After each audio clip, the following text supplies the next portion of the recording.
Labi, ļoti labi.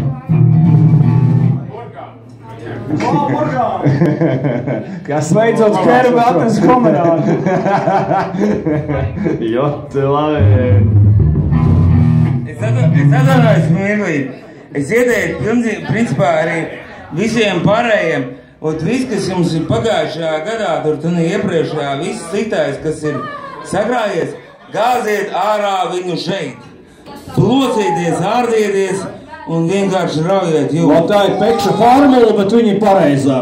Bet patiesībā to, tagad es izārdos uz šādi, izgāžu visu savu negatīvo, es nākošajā dienā staigāju un smāju.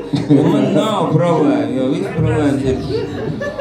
Vajag vienkārši izklausīties un to negatīvo visu pārvērst muzikā un dejā. Un pēc tam būt pozitīviem. Rock'n'roll! Dzeram daudz un prātīgi. Daudz un prātīgi, tieši tā.